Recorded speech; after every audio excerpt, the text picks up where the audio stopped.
All Ball TV. They scared, but I'm not. They don't like comentario. Y suscribe.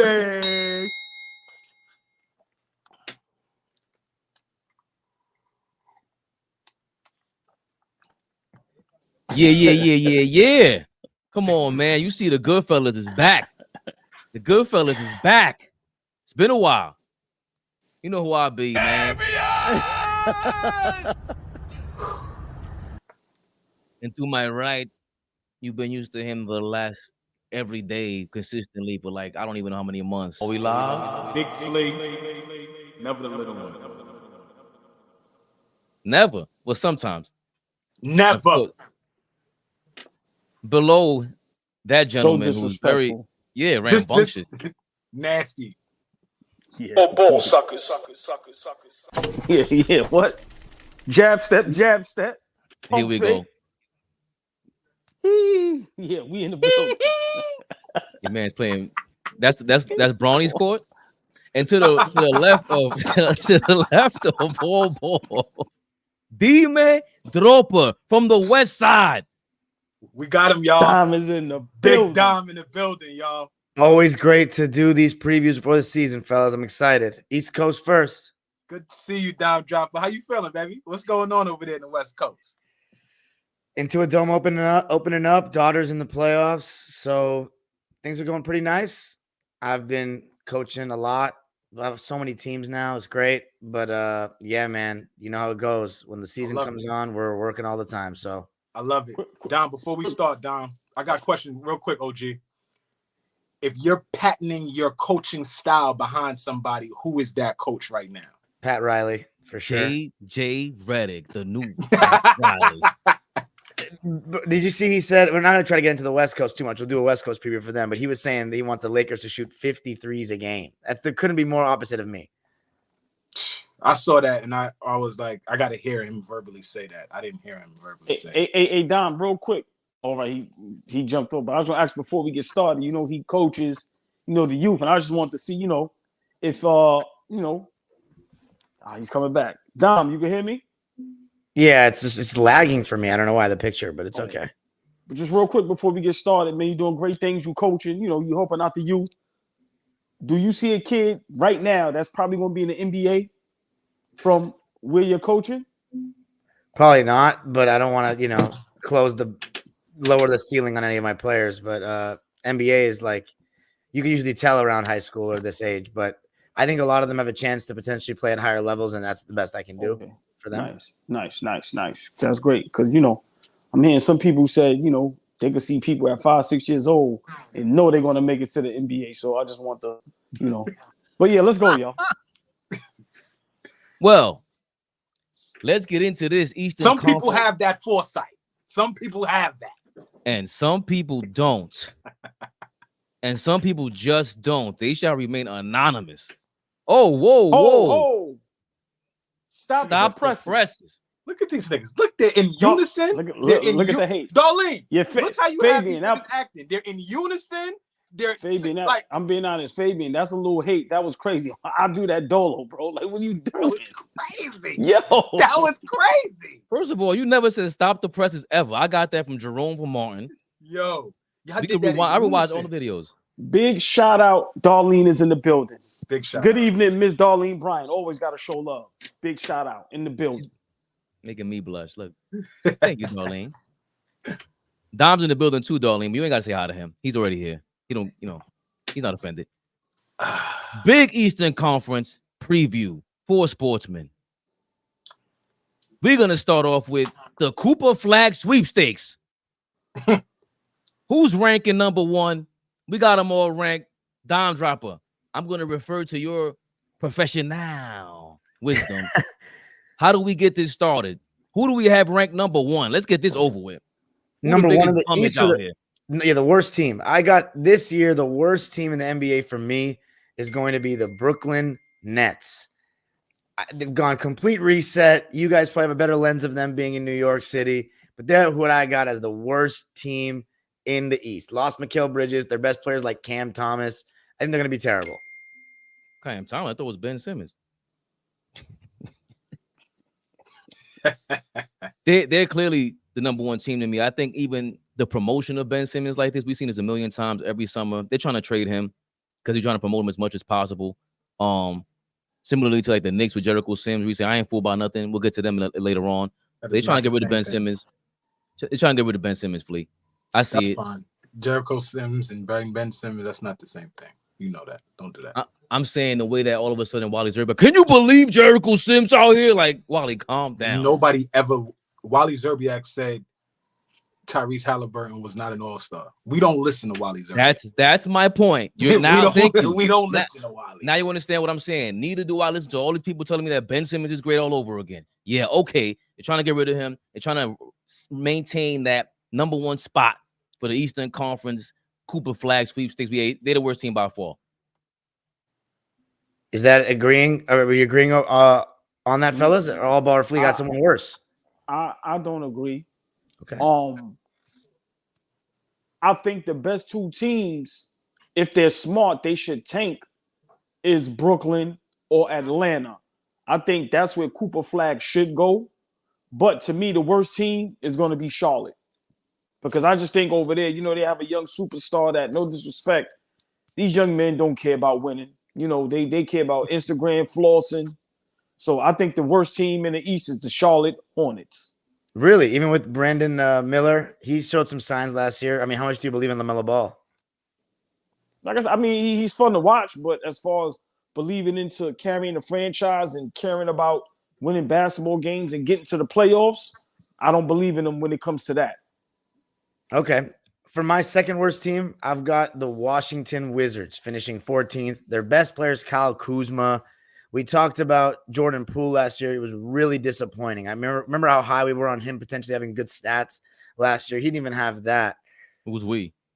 Me and Flea, I think I remember we were. Yeah, I mean, Jordan Poole looked better in the second half of the season. When they fired Wes Unseld and they hired O'Keefe, and O'Keefe started implementing what he liked to do over there, they kind of put the ball back into Jordan Poole's hands. They took it out of his hands early in the season. Like they had other guys. Tyus Jones was doing a lot of the ball handlers. So I think once O'Keefe got put into the helm, he looked a lot better. So I expect Jordan Poole to look a little better this year. I watched Alex Sarr last night. Okay, let's mention him. He looked decent last night. He looked way better than he did in summer league. Like way better than he did in the summer league. So I don't know. I'm gonna let you finish down, but I don't know if I have Washington as my second worst team. They got 3 2024 draft picks, if I'm not mistaken. They're very young. They replaced Tyus Jones with Brogdon, and I think that was major because Portland, they weren't a great team, but they always played like great perimeter defense, and they will rip the Wizards apart. Early on last season, they will get that was the over under for steals. That was an easy parlay victory. So you replace Brogdon with Tyus Jones basically, but they just announced Brogdon's out for 3 weeks. So the DC Cooper flag is in effect. And Brogdon just said, I always wanted, I couldn't wait to play for the Washington Wizards. I wanted to play for them all my. Shut up. Shut the hell up. Sorry. No, that's so funny. I mean, who do you got as the second worst team in the conference, all ball? I got Atlanta. Really? Atlanta below Washington. Really? I mean, the best player is Kyle Kuzma. I mean, to me, the best player is Jordan Poole. And I think, he's a champion. I've seen what he could do when he was with Golden State. I think last year was just a bad season. Him, like I said, coming off of what happened in Golden State, I think this season, he's going to mature. And I think they're going to have a better season than Atlanta. Any thoughts on a rookie kid that they drafted? Zachary. Is that the number one pick? Zachary? Richard Shire. Any thoughts on him? I ain't got no thoughts on none of the class, to be honest with you. Yeah, I haven't seen a lot of them play yet, so I can't really speak on that. I mean, you mentioned Malcolm Brogdon. Flea mentioned Alex Sarr. We'll see if we can get a step up from Bilal Coulibaly this year. I mean, I really don't know what to think. They have Jonas Valanciunas now. Corey, that's a trade piece. They're gonna that's another draft pick waiting to happen, right, Flea? Like, hey, Bilal went from 6'6" to 6'9". As a rookie, he was drafted at 6'6". He's 6'9" now. And I was watching him in the summer. I'm in the Olympics. Not saying he took a huge jump, but he a ball player. He'll be just fine. I think he'll be just fine in Washington. That height though, like adding 3 inches, pause, like that's major. So far down, we got Nets, Hawks, and Well, You Flea, can't even be serious at this nigga. hey, Flea, who do you have as your second worst team though? I'm sorry. It's major. That's major was crazy. Certain things you can't pause. I'm just being honest with you, man. Sorry, Dom, man. I apologize. Man. I didn't even see it. Major growth out there from DC. No, listen. Do you have the Hawks as the second worst team in the Eastern Conference or the Wizards? Second worst team in the Eastern Conference. We got Brooklyn as the first. OG got Charlotte as his first. Yeah, I'll go Washington. Okay. Well, so Fabian, you and I are in agreement there. With the Hawks? You got the Hawks or the Wizards? I have the Hawks. Oh, wow. So you agree with all ball? Yeah, I got the Wizards third because there's a lot more talent there. And I think the Hawks are more disarray than the Wizards. Well, so what do we think? So that brings. I mean, I don't have even the Hawks. I got the Wizards third as well. Okay, I got the Toronto Raptors in 13th. What? Wow. I think they'll be better than that. Yeah. I think the Hawks will be bad. I think they'll start tanking when they trade Trae Young. So Trae Young's getting traded this year. Huh? So Trae Young's getting traded this year. I think so. I think Dom, please, you got to explain to me why do you think Toronto is that bad? Because, well, their best player is Scotty Barnes, who I'm pretty high on, but I think he could take another step forward, but I don't know if he's leading a team to the play-in. And they literally to me only have like 4 good players, like RJ Barrett, Manuel Quickly, Scotty Barnes. Yeah, Manuel Quickly, Scotty Barnes, and like Jakob Poeltl. Like Grady Dick is supposed to take a step up this year. Like maybe I think Chris Boucher isn't a bad player. He's not a bad player. He's decent, but like to me, he's a guy you throw around star players, and like he's a good solid role player. I don't know. Is he going to be able to create shots? I just think their offense is going to be kind of nasty. I'm not high on RJ Barrett. I never have been. I know he's looked good on Toronto, but like he's going to look good on this bad team. Like, I don't know. I just give Trae Young some props. That's why I'm going with Atlanta being still decent, because Trae Young, you guys are not high on Trae Young at all. I still think Trae Young is a very good player. I'm high on Jalen Johnson, and what's the other kid? Yeah, Jalen Johnson. I mean, DeAndre Hunter's always hurt. I hope you're not mentioning him. No. It's the guard. It's the wing player.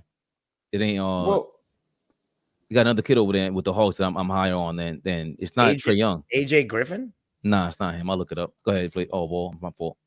No. I was just gonna ask. Dom. You're very big on. You agree with Becky Hammond with the Jalen Brunson take. I'm saying Trae Young is just as small. He doesn't have a great roster, so it's like, what do you expect him to do with the East, with the additions of all the great teams now? What do we really expect?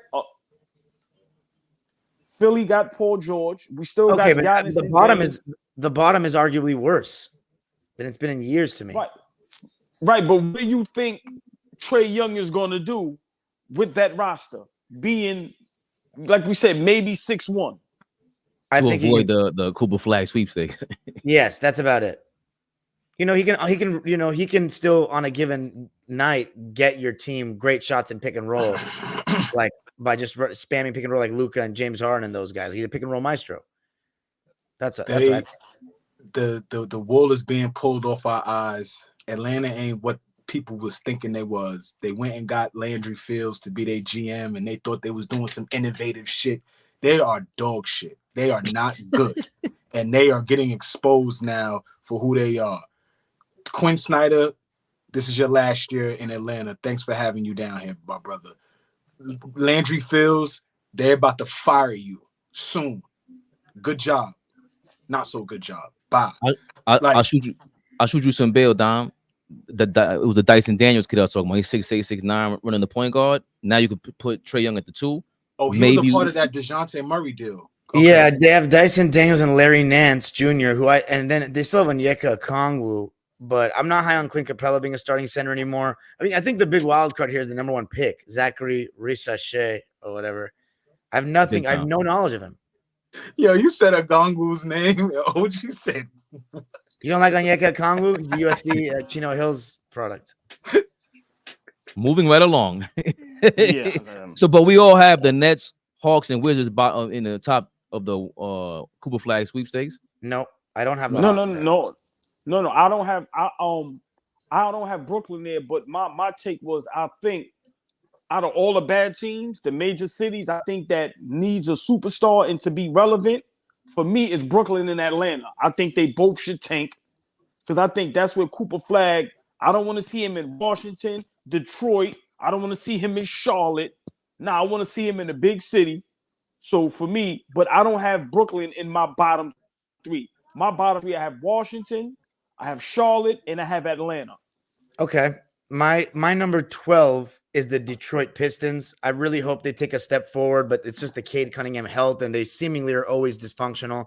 So I'm going with the Detroit Pistons, but I'm interested to see Jalen Duren, Asar Thompson, Cade Cunningham, Jaden Ivey hopefully put something together. Who's their new coach? JB Bickerstaff. Okay, that might be good. I mean, I got them finishing 12th. Flea, who you got 12th? Well, I don't have them. I have them in the play-in. Okay, you don't have you haven't said the Whoa. Damn. I got Detroit in the Whoa. play-in this year. Yeah.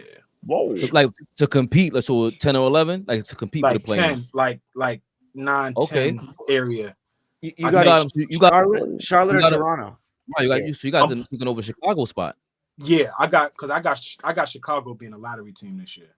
Okay. I don't think they. You got them in the same position where I got them now. I got them right now. in 12. Yeah. Oh, So okay. me and Dom agree Pistons is 12, but you got the Bulls at 12. Yeah, I got Wow. the Bulls as well. So what you think about them? They're gonna trade Zach LaVine? Yeah, I think they move him sooner rather than later. They probably start auditioning Lonzo because, like, for me, I really like the big step Kobe White made last year. Yeah. I just hate the fact that they were so bad last year that you couldn't really get a feel for how much better he got. That kid got so much better, man. He really, really worked on his game, right? Shot creating, shot making ability. He was already a decent shooter, but he handles it well. He gets to the rim now. He looks good in pick and roll. Like all of that shit before coming out of UNC, he was strictly, for me, like a guy that's just going to be able to catch and shoot. Now he does so much more with the basketball. I would really like to see him somewhere else. But I feel like, they'll keep him around and move a LaVine or move Alonzo for whoever would take him. So I definitely got Chicago as my third worst team in the Eastern Conference this year. Third worst or fourth worst? Where we at? Fourth worst. We had 12, right? Yeah. 12. Fourth worst. Yeah. You got all ball. Yep. You got all ball. I have Detroit. That season they had last year, I can't unsee that. So I don't see what type of big leap they're gonna make. And I agree with Dom. The injuries to their former number 1 draft pick. And to me, it's just certain teams, they remind me of Charlotte. I just don't know what it is they're gonna do to become relevant. Like I said, the East has gotten so much better. And it's just like, listen, until if it's some big trades that happen, then maybe. But right now, I have Detroit, the 4th worst team in the East. Okay, and it seems like we're all in agreement there. I mean, the only thing is, remember, they made the coaching change, like you said, and the general manager change. The only thing for me, Flea, is there's no shooting. That's why I can't see them eking out to the play-in. Easier to guard. And the Bulls, for some reason, they got Tobias back. Yeah, they got some adults in the room for me now. They got some vets in there. Tobias, Paul Reed is in there now. There's another guy that they picked up too, another vet. Malik Beasley, that's a shooter. You said there's no shooting, okay. right? So Tobias and Beasley, okay. And Beasley and Jaden Ivey has been, he's not a guy that I consider a shooter, but he's working on that, right? I was watching them last night, and I felt a little different about them last night. It's probably really why I'm jumping out the window, because I had a different feel for them. I didn't look at them and was like, damn, they're gonna only win 20 games this year. I didn't feel like that last night. That's why I got them in the play-in. But yeah, we keep going. Okay. Yeah, it's just a huge leap for them to make it. They've won only 14 games last year. Oh yeah, it's a huge leap. Huge leap. Now the last team that's missing out on any postseason activity in the East, the last team to miss the plan, the 11th seed. I got the Charlotte Hornets. I just think So do I. finally I LaMelo do too. Ball. Okay, Wow. all three of us do. So I just think LaMelo Ball hopefully will have some more luck injury wise. I really like what I saw from Brandon Miller. He could be like a Man. Paul George imitator. Nah, more poor man's Ray Allen for now. He's a shooter. Like, you don't. Okay, he loves Paul George. That's like his idol. But So does the rest of this damn era. That old boy hates all of it. yeah. Well, anyway, Brandon Miller, LaMelo Ball. They still have Miles Bridges, who can still put up 18 to 20 points a night. But it'll be interesting to see their big play. You know, like the Mark Williams, those guys. But I got them finishing 11th. I don't know if I'm forgetting any names, but Fabian and Flea, you guys said you also have them 11th. If you have anything on them, go ahead. Yeah, I just add LaMelo to one of the stars that I see getting traded this year. But before the trade deadline, there's a couple guys I see getting moved. Levine is one. Trae Young is another one. LaMelo Ball is another one. Right? You got LaMelo getting traded that soon? That he just signed that big deal. Yeah, that's going to be a hard deal to move. But I just see, like, those three guys for me they're getting this bad rap like they're not good players. And they're good players. They're just in bad situations on bad teams. And now the casual fan and even us that love it are starting to look at them and put smut on them. Like, Trae Young's not an awful player, but he hasn't done a lot of winning. And so now we're looking at him like, are you a winning kind of player? Levine, we know Levine could be a hell of a basketball player, but he's in a situation right now where it's like, yo, how often you been into the playoffs? Okay, now we're looking at you funny. LaMelo Ball, we had this big thing on Lonzo. You turned out to be the better brother, but Charlotte is shitty, and they've been shitty, and I don't think they're going to get any better. So I just think, like, three of those guys seem, for me, are guys that I think, you know, deserve to be in better situations with some guys around them that's interested in winning right now and not developing. Trae Young is around a lot of guys that's just developing, Fabian. I think Miller and LaMelo they have to figure out that dynamic because they both kind of ball dominant, to be honest. Yeah. Even though Miller could play off ball, he's amazing. Or I say that, or catch and shoot and all that, but that's tough. I understand your spirit though, where it's like I don't see this working out. So I can understand what you're saying. Yeah. I'm having second thoughts about Charlotte after looking at their depth chart. I mean, LaMelo Ball's played 58 games the last 2 seasons combined. I'm just hoping that he finally has a run of good luck health-wise, finally. But even then, I'm looking at their roster. Miles is back, right? Miles is back. He played last night. He played yesterday against the Knicks. He looked great. Am I underrating Toronto, though? I feel like I might be a little bit. I got him in the play-in. They're just more of a functional. They're just more of a functional organization than these guys. I just feel like they're more of a guarantee to be decent. So honestly, I'm going to switch that. They're going to be my 11th. They're going to move everyone down. Yeah, I got the Raptors in 11. 11 is the fourth playing spot. Well, hold on. 11th is the fifth playing spot. But yeah, all ball. What about who's your last? Your 11th seed, the last team missing out on the plan. I have Brooklyn. You're pretty high on them. Why? For one, I'm gonna be biased. New York. Okay, fair enough. But I also think, let me say this correctly. I think Ben Simmons is going to have an all-star level type season. Oh my God! I'm not saying he's going to be an all-star, but I'm just being honest. If he plays and he's healthy, I think he really is going to have to shut people up because right now his name is dirt. So I think I think he's going to make something happen. So I have Brooklyn there. Let me just say this. Hold on. Let me just say this real quick. Fabian's cousin is their coach, right? Like, who is their coach? But hold on, Fleet. Yeah, he is. I watched. Did y'all see James Harden try the fake pass and then do the 3-step back? Oh yeah, on the wing. Yeah, that was crazy. This is why guys like LeBron, KD, all the older guys, this is why they can still play in the NBA. Because they know these guys don't care about winning. There's no disrespect to LaMelo, the Wizards players, young dudes in Atlanta. Them dudes is not competing for nothing. They competing to get the bag, which is nothing wrong with that. So for me, I don't see them making a big leap because I don't think they are in love with the game of basketball, and I don't think they care about being great. When you watch what James Harden do and you have the younger guys looking up to players like that, to me, this is why I can't put none of them up there. And this is why I would rather say, okay, I'll give Brooklyn a shot than Charlotte or Washington or Detroit. Now, y'all correct. The additions of Harris and BG to Detroit, that's going to mean something. So I may have to revisit that. But I'm going to be honest, a lot of these young teams, I'm high on LaMelo Ball too. But Fleet, when I see these guys on social media, on TV, it don't look like they care about the game of basketball. I'm sorry. So I can't see them in games competing and caring if they win or lose. Like, you know what I always say, OJ, they love the lifestyle. They don't really love the game. Yep. Right. But that's been Ben Simmons' theme is they love the lifestyle, posing on the sideline. And on top of that, even if he does play great all ball, let's say he is back to all defensive and all that. My thing is that if that's his best case scenario, the Nets are getting rid of him. They're not keeping him. They're trying to trade him and tank. They do not want to be in no playing. They want that Cooper Flag sweepstakes. That's my only pushback with that. I understand. All right, then. So now the first play-in spot, the 10th seed. Flea, you said you had the Toronto Raptors, right? I do. I agree.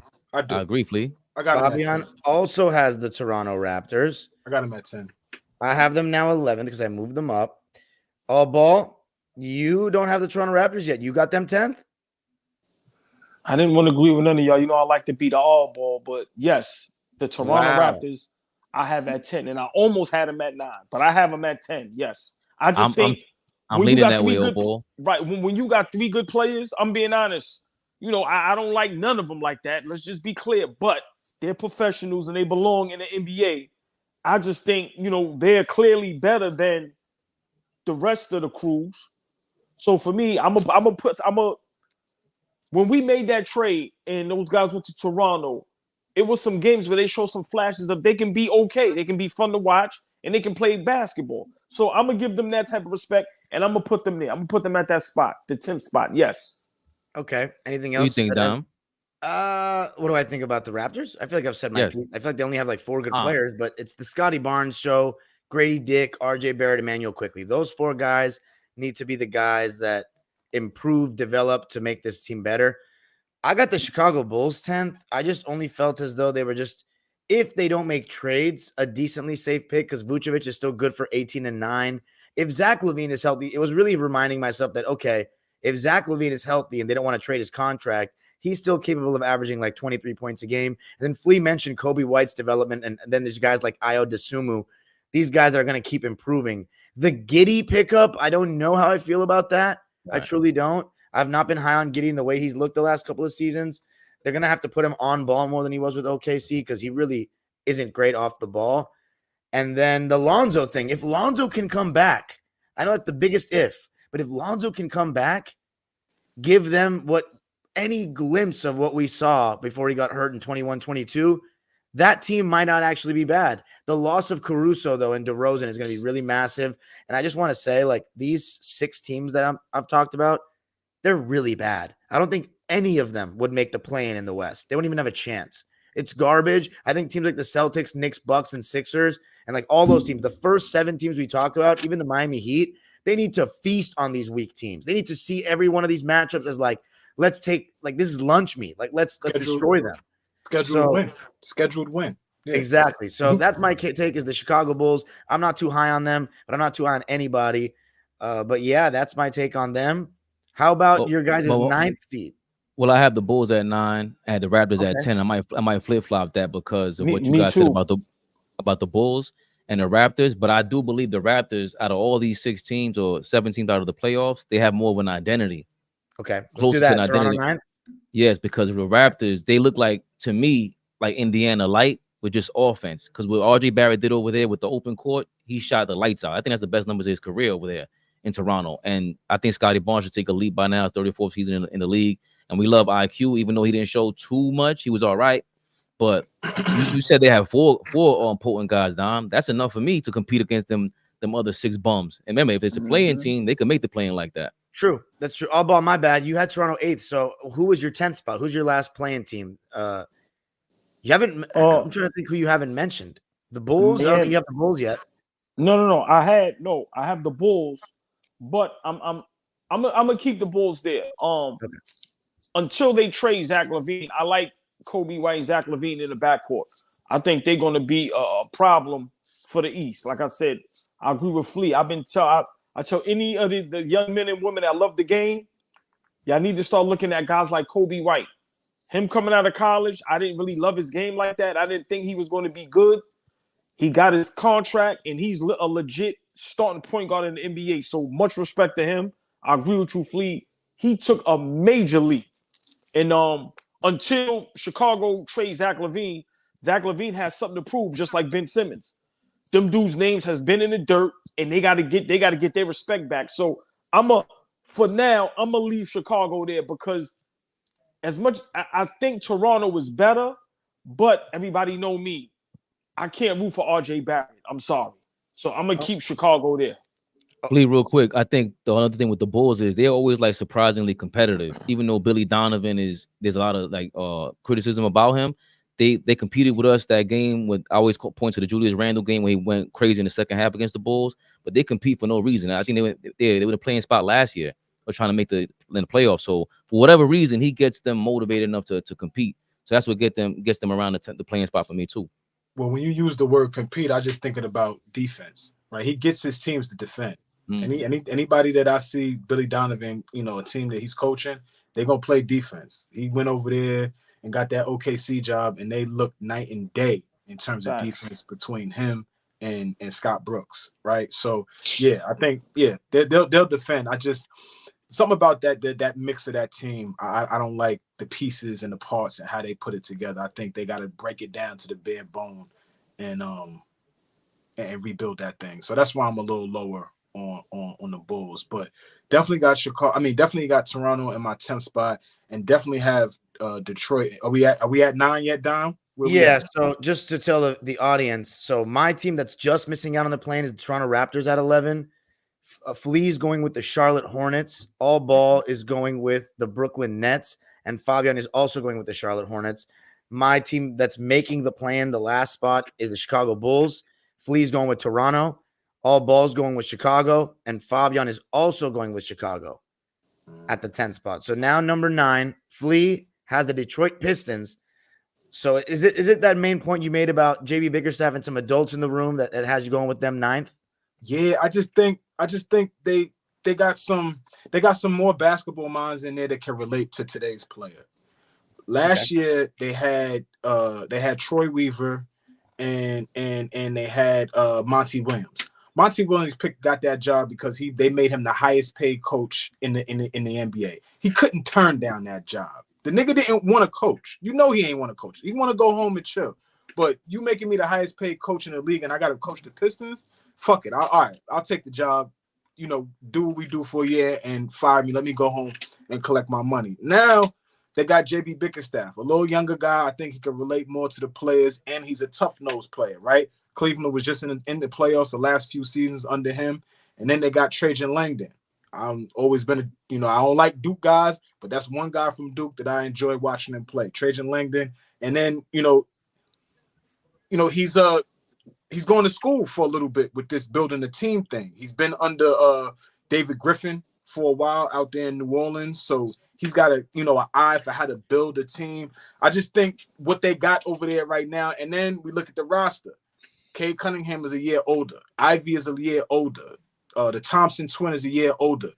Duren, I'm very high on Jalen Duren. Like, they got a team over there that I think if you get them kids to compete, they could accidentally find themselves into the play-in. You never know. So I got him at 9. All right. My 9th seed is the Atlanta Hawks. I just think they're safe. They've been in the play-in the last couple of seasons. I think they've been in the play-in maybe every single year since it's been introduced, besides 2021. So like 2022, 23, and 24, they've been in the play-in. Just by the fact that they have Trae Young and some players they've played with before, I'm going with them 9th. Here's where it gets interesting. So I assume, because I can say this for me, my top 8 are the 8 teams that I have making the playoffs. Flea has the exact same 8, just in a different order. Fabian also has the exact same 8 in a different order. All Ball, of course, has to be the one to go against the grain. He's going with Toronto as the 8th seed, Miami as the 9th seed. So explain that. You think Miami's going to be that bad that Toronto's better? All Ball. He's just tired of Miami. I'm gonna let my OG talk. He's just tired. No. No, it's that, but it's also, I'm gonna say it. Bam is not enough. The jig is up with Bam. Kidding me? To Are me, you kidding? yeah. That's where you're going? Are you kidding? Hold on. You go to They're Bam? because I'm not listening. I'm over Jimmy Butler. Jimmy Butler is making me look so stupid right now. The way I used to argue over Jimmy Butler pause on these lives used to be ridiculous. Insane. And now the jig is up. So I'm not even listen. For me, Tyler Hero and Bam is not enough. Even with Jimmy Butler. The way the East has upgraded, I'm sorry. I'm over Miami. So yeah, I'm gonna put Toronto. I don't want to do this, but Flea, you're correct. I'm over Miami, bro. No, that's fair. I know. I'm over Miami. I'm over Miami. We talked about it maybe a week or so ago, and all me, you, and Fabian, all three of us was like, "Yo, all right, it's enough now. It's enough." They crumbling in front of our eyes. We just seen Pat Riley throw a shot at his superstar. He did, bro. It's just how y'all talk about. Zach LaVine is not going to be in Chicago, or this team is going to trade this player. We can say the same thing about Miami. Jimmy Butler, his days are numbered. So for me, Miami is lucky we even hold him in this high regard because of the organization, the coach, and they still have some decent players. But for me, I'm over Miami, Dom. I'm sorry. Dom, so let's talk about it. Yeah, go ahead. Dom, let me ask you a quick question. And I mean, any of my brothers can answer this, but was Shaq traded from Miami to Phoenix, or did he walk? No, he got traded. He got traded, right? That was a trade. Okay. For Sean I'm trying to think like, does Riley got the balls to trade Jimmy Butler? I think so. I think he definitely has the balls, but I think with the Heat, I believe that they think Bam Adebayo is a beast and they got to hold on to him for dear life. Yes. And I think if they can just challenge Jimmy Butler to be a little more serious throughout the regular season, they're like, okay, we can still be good. Because remember, I'm just looking at it from their perspective. Terry Rozier was a pickup that was going to help their offense, and we never got to see him. And the beginning of that Philly game when Jimmy Butler got hurt, it looked like, oh, playoff Jimmy's back. He was playing really well in that first quarter. But we can all talk about them now because we all have them eighth, Fabian, Flea, and I. They just haven't gotten any better. I don't know what's going on over there. I said Pat Riley, and you asked me who my favorite coach is, who I model my coaching after. He's always been a serial winner. What's happening over there? Jimmy Butler. He missed 62 games. Him and Tyler Hero missed a combined 62 games. I fall flat on my face, bigging up Jimmy Butler as well. I wouldn't be surprised if they trade him for like a KD or something like that, because then they, Phoenix needs him off the books. Like, that's a lot of money they got over there, and why hold on to him if they're not? Where are they going? Plus the Heat, if they're gonna be bad, they're not gonna be, Cooper Flag sweepstakes bad. So they're gonna be in that middle of the pack playing regardless, because Bam is that great. He's he's an All NBA defensive first team. This guy, he's no joke out there. So I could see a Kevin Durant thing happen or something to that effect. Maybe Brandon Ingram, something like that, to replace Jimmy Butler, who he's finally going to show up. He ain't talking nothing spicy, no wigs this offseason. He came in with his regular hair, regular braids, thank God. And he wasn't talking no smack. So he's ready to play because he's ready to play for his contract, just like Ben Simmons, who ironically. So there's no thought that there needs to be a change on the bench from the coach's perspective. None whatsoever. We're not even going to touch that at all. Well, it's going to be interesting with the coach. I'm asking a question. They're going to have to, because Khalil Ware, I think, is kind of tough. As a rookie, 7 foot, he can shoot the three, shot blocker, and then you have him with Bam. That's going to be interesting for me. So they're going to have to, because they never had, when did they have a shot blocker alongside Bam? The coach, they're going to have to factor that in there. It's like Spo and Pop are untouchable at this point. That's what it is? Are they untouchable? What? Can you not make a move? They're honestly, they always say they're wasting a player. They're wasting Spo. What is going on? He doesn't have a squad. They don't have a squad. Like bottom right corner's been real quiet. He ain't saying nothing yet. He's probably just done with the Heat. He's like, let's go. Bottom right corner. No. I brought up Spo on purpose. I can say something right now. Miami better be careful, because they're turning into the team and the organization that's not cool, that nobody's going to want to go to. And us being diehard Knicks fans, I know that feeling. Right now, we are the hot spot. Miami is not a hot spot. I keep telling y'all, I'm not putting this on Spo. I'm putting this on Pat Riley. Pat Riley is the reason why right now the Miami Heat is not cool. You literally think you was going to win with Bam and Tyler Hero, and then you picked up Scary Terry, and that was your big move? And then the way you run the organization, bro, them days is over. So I get what you're saying with Spo. Okay, I don't want to, because I like Spo as a coach. So, okay, I give him a little bit of blame. But to me, this is on Pat Riley. Hold on, Fleet. How they used to put all the blame on Dolan. Bro, this is on Pat Riley. It's nowhere in the world the Miami Heat, the city of Miami, is not attractive. Any other organization, the coach's job will be called into question if there was a situation like this going on right now. Any other organization right now. So I don't know what kind of clout, cachet, what Spo has built. Yes, he won 2 back-to-back championships. He's been to 4 finals. Yes. But when has that... You said what he built. What kind of cachet...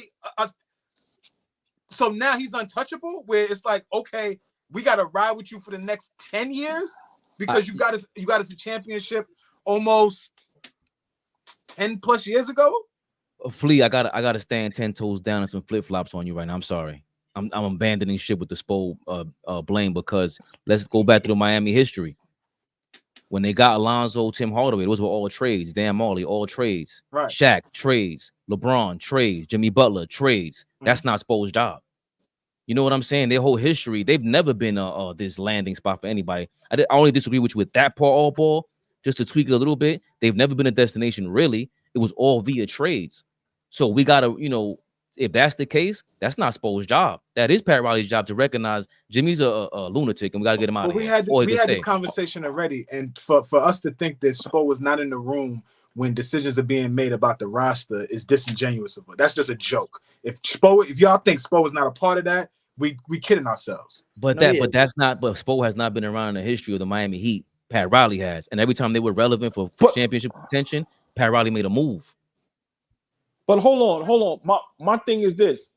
Fabian, all right, that's a great point. You make a great point as well.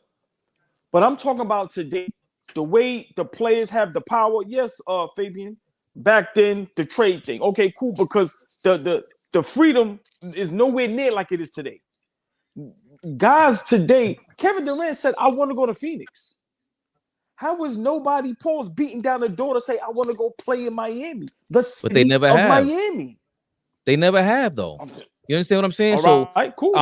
I'm agreeing with you. I'm agreeing with you because how is Phoenix this landing spot? Because everybody goes, remember, the medical staff over there has always been Grant Hill, Shaq. They always revitalize their careers over there. Miami's like, it seems like they all chill over there in Miami. That might be like a spot you don't want to go to as a ball player. That might be like imagine being a rich millionaire playing ball in Miami. That might be way more of a distraction than it is to actually play basketball. I mean, the weather, no state income tax, you get more of your money. Like, exactly. Come on, it's love. It's love in Florida. So what are you talking about? The sightseeing, the cherry. Sign me up. Hey, Flea, you hear this, man? It's a distraction. Okay, so I'm just saying, but I'm trying to make you compound your point, bro, because that's never been what free agent major free agent have they signed? All the major players have been trade Pat Riley since LeBron? his existence. I know the sign and trade. But that was a sign and trade. Yeah, that was sign and trade. Right.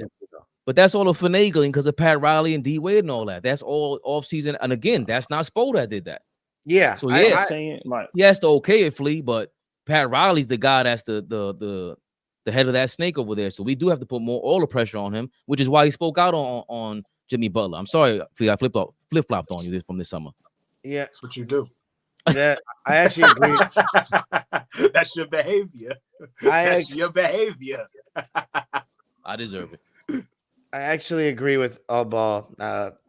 Pat Riley, I love him. He's my guy, but I don't know what's going on. He's falling asleep at the wheel over there. But anyway, now for number 7. I've got the Indiana Pacers. Flea also has the Indiana Pacers. Mm-hmm. Let's talk about the Pacers right now, I guess, just because you and I have them. I think they're very good. I think they're improving. They brought back a lot of the same team, but I just think the East has gone. They were what, 6th last year? I just think the East, Philly just has gotten better with the addition of Paul George. That's really all I think. I think they're going to be just as threatening to go far in the playoffs. They have a great offense. Getting Mathurin back, it'll be interesting to see how that works. Halliburton has gone better every year. These guys that have that playoff experience now, going to these conference finals, will continue to improve, I think. Siakam is in the middle of his prime. Miles Turner, kind of the same deal.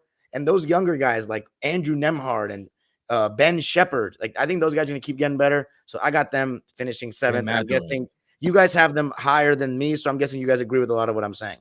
I just totally agree with what you said, Dom. Big thing for me is they're getting Ben Mathurin back. I think what I've seen from him, his growth, especially he got hurt last year. I thought that would hurt them a lot. But they was able to galvanize as a team and make it all the way to the Eastern Conference Finals. All of that is valuable experience. Halliburton, Turner, Toppin, all of those guys, Nembhard, Shepherd, what's my son name? TJ McConnell, right? Jalen Smith. Unreal. Yeah, like all of those guys went deep into the playoffs, got a chance to play, well within April, early May. So like I just thought that what they, and that gives confidence to young guys, right? And then Carlisle, still I think one of the better coaches in the league. I think he'll have them ready to rock and roll again. I just the collection of talent that they have over there, I think there are other teams in the Eastern Conference that have better collection of talent, which is going to just make them a better team. So I still got Indy at 7. All ball, you have them 5th. Fabian has them 4th. Is that, the respect that you're giving them out of beating you guys last year? I know, albeit the injuries, they still had an impressive run. Let's get something correct. I hate the Indiana Pacers. I have no respect for them. But I think certain teams are just good regular season teams. And I think Indiana, they're young. So, certain teams are going to take the regular season more serious than others. You have teams like Miami that, they have a veteran organization, veteran team. So for them, just getting in the playoffs is cool. They don't care about home court advantage, none of that. I think Indiana being young, they do have a good roster. And I just think they're going to be a good regular season team. So, yes, I have them 5th, but I still wouldn't take them to beat, none of the top teams in the first round or whatever round. But to me, for the regular season, they're going to be exciting and fun to watch, and they definitely going to win some games. Fabian? I just think, I've been covered in Halliburton in Sacramento. I thought they clearly lost that trade. Sabonis and Halliburton would have been ridiculous. They would have been a playoff team, playoff contention. The only thing stopping Indiana right now is their health, actually, because Halliburton got hurt, and he was really an MVP candidate before he got hurt. He was crazy. He was 12-2 assist ratio. How many games did we see with Halliburton where he had like 15 assists and no turnovers? All on the floor in the offense, full speed, full throttle. It wasn't the Rajon Rondo, CP3, LeBron assist hunting. None of that. He was going bananas. But he got hurt against the Bucks in December, whenever it was, in the in-season tournament. He was going. They killed the Bucks healthy. So even when they got hurt, the fact that they still picked up steam, I think that has to do with Miles Turner, because he played 77 games and Miles Turner last 5 seasons, he played 77 games last year, but the 3 years before that was 62, 42, and 47. So the big reason why they kept in the game last year was because Miles Turner was healthy, 77 games. I don't. If they didn't stop second in the league in offense, they didn't stop when Halliburton went down, and when he comes back, they make some noise. Nah, I don't. They're not going to be a bottom 3 team in the Eastern Conference. I don't see that. And they have an identity. What's so funny, man? No, Fleet, did you do the all ball? Did you roll your eyes? Yo, we can make a montage of your nonverbal expressions, and it's just crazy. But yeah, Fabian was talking about assist hunting by Hall of Famers. Anyway, let's move on. That's what they're known for. What are you talking about? Rajon Rondo, CP3 or assist hunters. Massive. Tyrese Halliburton is not. Thank you. 2 votes. You want to go all ball, or you want to stay out of it? Debating with you niggas. That's the whole I know. thing. This wasn't a debate. I know. So pretty high on Indiana, Fabian and all ball. I have them as Flea and I have them as the number 1 playing team. Number 6 for me, I'm going with the Orlando. Hold on, Dom. I know, just real quick, y'all had Indiana at 7, for my 7, just to give you, because I had Indiana at 5. For my number 7, I had Orlando Magic at my number 7. Just real quick, I think teams, are on to them now. They're not going to catch nobody by surprise.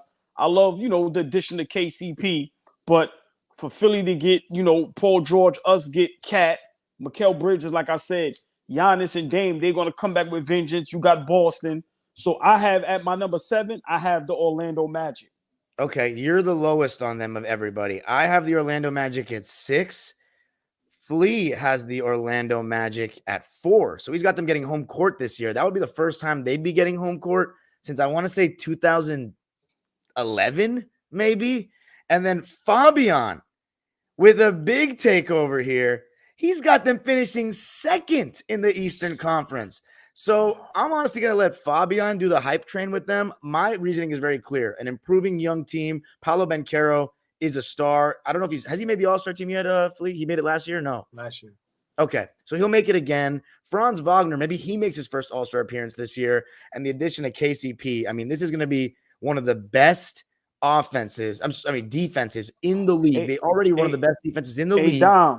Jalen Suggs and KCP in the backcourt is crazy defensively. Hold on. Real quick, Dom. Paul George is in the East now. Are you sure Banchero is going to be an All-Star? Yes. I don't think Paul George is even – I argued with this before. I don't even think Paul George is better than Paolo Banchero right now. No, but that's not what he's arguing. He's talking about All-Star team. He's voting and stuff. And I think Paolo Banchero will be more available. He's the leader of his team. Paul George is like the 3rd option. I know All Ball went back and said he's the 2nd option. He's not. But – this team's defense is going to be something special. They still have Jonathan Isaac coming off the bench. I mean, Fabian, take it away. You're clearly very high on them. Well, I'm a fan of teams that they stick with their identity. Orlando, Milwaukee, the Knicks had to kind of reinvent themselves, but they're closer to their identity than the Bucks are. I had the Bucks 7th. And to me, it's very hard because these teams are it's gonna be a slugfest in the East. So it's not because of 7th because they suck so much, but we don't believe in Doc Rivers. We'll get to the Bucks in a second. The Magic with 3rd in the league in defensive rating behind Boston and Minnesota. They're just amazing. And then you double down and get KCP in the backcourt with Jalen Suggs. Now you just answered the Boston backcourt point of attack. These are 2 guys who could be, all defensive guys. KCP can shoot. Then you put Gary Harris on the bench. Franz Wagner, the Orlando Magic had better numbers when Franz Wagner was on the court and Banchero sat down. The biggest factor for me is Jonathan Isaac with the health. If he's healthy, that's a game changer. That's a game. They automatically get number 2. And I'm more concerned with, the Celtics' health and all that. If Jonathan Isaac is in the mix, healthy, forget about it. That's too much defense that they're going to stop everybody. Wendell Carter's coming back. Apparently, he's going to start, so he can spread the floor a little bit. And now you got KCP that can spread the floor a little bit too. If Franz Wagner could shoot better, then they really make a push for this. But I'm just a fan of teams. You got Minnesota, Boston, and Orlando. Boston was the number 1 team. Minnesota was the top 3 team in the West. All they need is a little bit more help. I just can't see how a defensive team like this, when you become more super, how you don't just dominate the rest of the league. I'm really high on them. And remember, they gave Boston matchup problems the last couple of years, beat them back-to-back games, and they were really trying. Now you add KCP for the point of attack. That's an answer for Derek White and Drew Holiday. That's going to be major for me. And they also lack shooting, and KCP is a 40% three-point shooter. Flea, anything to add that hasn't been said about those guys? No. I just love what Jamal Mosley is doing as a coach. Y'all know I love that guy. So I love the fact that his who he is as a coach is showing up on the basketball court. Like sometimes you got really good coaches out there to just have bad teams and you never really could see them shine. So I'm happy to see that dude is shining and that team is shining. I did not know how great Jalen Suggs was as a defender until I sat down the other day and watched a 6-minute montage on the little things that he does on the defensive end. It ain't just sliding your feet, moving the puppies. He does some stuff on the defensive end that only elite Drew Holiday, Derek White, himself, Alex Caruso, Tony Allen, Avery Bradley, like those type of defenders, they only have certain kind of instincts. And Jalen Suggs has all those kind of instincts. So I love that kid. And Banchero. I think Banchero, when we come back and maybe reconvene at midseason to see, what our picks are looking like, I think by midseason we may be talking about Banchero as 1, 2, 3 player in the Eastern Conference, right? Just one of the best players in the conference. When we, So hold on. Let's slow down. Let me ask y'all a question. Because Flea, you sounded like old ball there for a minute. Hold your horses. So, in the East, we got Embiid, we got Paul George, we got Maxey, we got Brunson, we got Cat. Just named 3 niggas on the Paul George stuff. Hold on. Got Giannis. You got Giannis, you got Dame, you got Halliburton, you got Tatum, you got Brown. I'm just asking. You telling me Banchero has the opportunity to be better than all those guys? Just asking. Banchero has the opportunity to be a top 3 player in his conference this year. Yes. Okay. I just want to make sure I heard that clearly. That's all. Yes. Okay. Banchero has the opportunity to be a starter in the All-Star game. Let me be more specific. Okay. He has the opportunity to be a starter in the All-Star game this year. It's his 3rd season, right? This is his 3rd. Yeah, this is 3rd season. Yeah, so I expect a big. That's not a. Yeah, that's a good. That's a good bet. Banchero is better than Bam right now.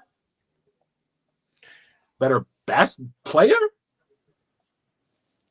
He's a guy you build around. I would say. Bam is not a guy. I'm asking y'all a simple question. Yeah, if I got to draft, you drafting Banchero over Bam right now. Okay. Well, I think defensively, that's like they're total opposites. Like Banchero struggles defensively, but he can, he's bothersome with the 6'10" length, whatever. But you got to go with the offensive guy, right, to start a team with. Anytime you got usually the number 1 picks that can score, they do something. So yeah, you got to build around Banchero before Bam Adebayo. Yeah, I think he's better than Donovan Mitchell. Not yet, I don't think. Donovan's more. I think more realized, like he knows his game. Banchero's still raw.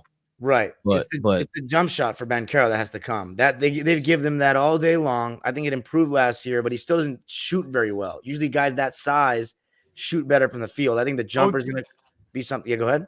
OG, name whoever you want to name at this point. Name whoever you want to name. No. I'm saying to you, Banchero will be in the position to be a top 3 player in the conference by February. That's my statement. You heard the man. All right. Hold on. Okay. And I'm saying he ain't even probably the 10th best player in the East yet. Not yet. Okay. We'll yet. See. He was an all-star last year. What does that say about him? Okay. Along with 10 other all-stars?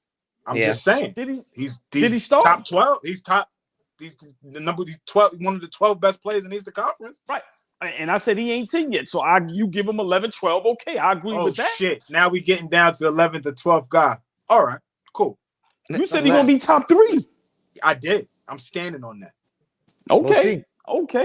We'll just have to see. Love this conversation. For this next one, everybody, we're going to hold on Fabian's 7th right now.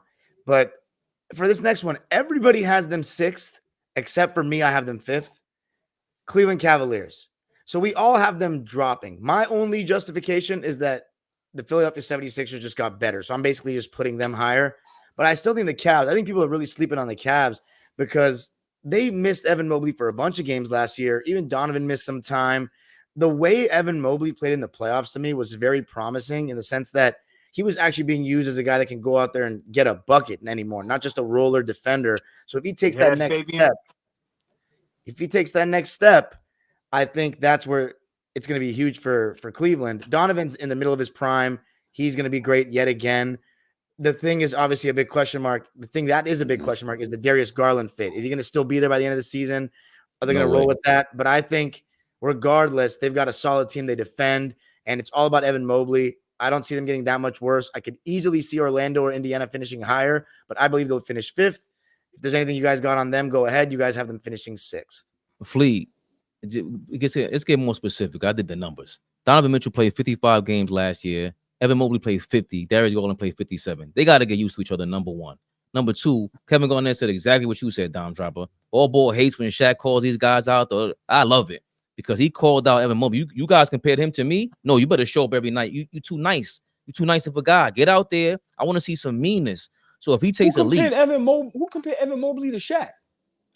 No. I'm saying the way way Evan Mobley to Kevin Garnett. Oh, okay. The So way, I think so. Okay. No. The way Shaq calls out the centers is the same way Kevin Garnett called out Mobley. Or somebody was compared to him. But who compared Evan Mobley to Kevin Garnett? That's unfair. That's been there. No, that's been there. Flea did it. No, it wasn't just. Flea. It's not just you. It wasn't just you. I think it's mad racist to say he looks like Tim Duncan. No, he looks like his nephew or something like that. He looked like Tim Duncan. He just looks like him in the face. That was mad racist. And then they compared him to Kevin Garnett, also all ball. But again, they put these premature comparisons to him. If he 57 games, y'all don't know each other like that. And then we don't believe in it. None of us believe in the Darius Garland, Donovan Mitchell. Stop being nice, Dom. Darius Garland, Donovan Mitchell, they don't mix. Shout out to Ricky G from Twitter. He's the first person that said that's not going to work. It's a small backcourt. Same reason I didn't want Donovan here with Jalen Brunson. It's not going to work. Can I start a little mess? Just briefly, y'all opinion. Is Darius Garland still a starting point guard in the NBA? Oh, come on. Yeah. For a playoff team. Yeah. Darius Garland is a starting point. Okay. Yes. Yeah. Hold on. Please, nobody in the chat or my brothers up here, don't get your pennies in a bunch. I'm not saying he's not an NBA player. I know he's a former All-Star. He belongs in the NBA. I'm just asking at this point. For a playoff team, Darius Garland can be your starting point guard. Starting point guard, yes. Best player, no. Okay. I think if I make a Flea how you say a prediction, I can see that San Antonio getting interested, and somewhere this year, Atlanta's going to be involved with the San Antonio trade because the Spurs own Atlanta's draft picks. I could see Cleveland, the Spurs, and Atlanta getting in a 3-team trade, and Garland goes to San Antonio because they need a point guard. You get a point guard with that guy out there, and Castle. Yo, I love that kid, Flea. I love that kid. You were right. You were right. Love that kid. Good. That kid. He's the son. I think I mentioned it to y'all. His dad, Stacy Castle. Stacy Castle is from Queens, played for Far Rockaway. One of the best guards to come out of Queens, that Far Rockaway area. Stacy Castle. Y'all get a chance, look him up. Amazing hooper. Big thing for that Cleveland team. Y'all know how I am with coaching. I feel like, Kenny Atkinson coming from Golden State, lost his job in Brooklyn, comes from Golden State, sits next to Steve Kerr for a little while. I just see that Cleveland offense being totally different than what Bickerstaff had them doing, the last couple years. I see things opening up a little more. I do see them featuring Mobley some more, so maybe we do see him with a little more meaner streak because he's getting more touches. Like, imagine them going through him and Donovan just getting his 25 just off of him just being great. Right, instead of going through Donovan Mitchell and Mobley trying to figure out how to fit in, and Garland trying to figure out. Donovan is a 25 a night guy, but if you go through Mobley, give him a bunch of confidence. 2 years ago, he was top 3 in Defensive Player of the Year award. Like the kid got a motor. The kid could go.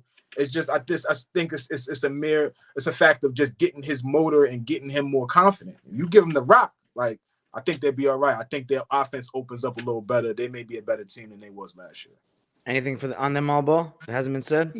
Well, for me, I have Cleveland 6. It's I don't see how people are high or low on Cleveland. Cleveland is just what they are. They made it to the second round last year. They beat a good Orlando Magic team. So guys that try to throw dirt on them, I don't see how they can do that. No matter how many games they played.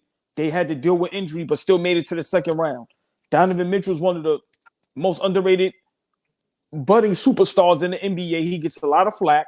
He puts up just about the same numbers as all the other superstars, but for some reason, everybody want to shit on him.